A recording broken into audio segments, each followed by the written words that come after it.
नाज़रीन, अवामी न्यूज़ में ख़बरुनि जो सिलसिलो जारी है। मां रानीपुर का ख़बर ॾींदा आहियूं त पाकिस्तान तहरीक इंसाफ़ जे सूबाई अॻवान पीर सैयद अहमद अली शाह जेलानी चयो आहे त पाकिस्तान पीपल्स पार्टी सिंध खे तबाह करे छॾियो आहे। सिंध जा शहर खंडराट बणाए छॾिया आहिनि। ईंदड़ बलदियाती इलेक्शन में पंहिंजा उम्मीदवार बीहारींदासीं। असांजी इहा ई उमेद आहे त इंशाअल्लाह हर वार्ड में हर टाउन में पंहिंजा उम्मीदवार बीहारींदासीं ऐं इंशाअल्लाह 90% जेको आहे सो माना बलदियाती निज़ाम जेको आहे सो माना PTI तरफ़ खां ईंदो। इंशाअल्लाह जेको हिननि 11 सालनि में हिननि ख़िदमत न कई आहे, हिननि लुटियो ऐं खाधो आहे, तबाह करे छॾियो अथनि। हर टाउनूं हर यूसियूं वार्ड तबाह लॻा पिया आहिनि। रानीपुर जा 9 वार्ड तबाह लॻा पिया आहिनि।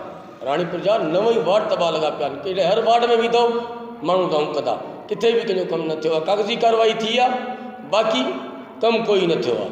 सो इंशाअल्लाह PTI जी शक्ल में बलदियाती निज़ाम ईंदो। इंशाअल्लाह असां हर माण्हू जी ख़िदमत कंदासीं। वधीक ख़बरनि ऐं तफ़सील जे लाइ विज़िट कयो असांजी वेबसाइट awamiNewsHD.com ऐं ॾिसंदा रहो अवामी न्यूज़ HD।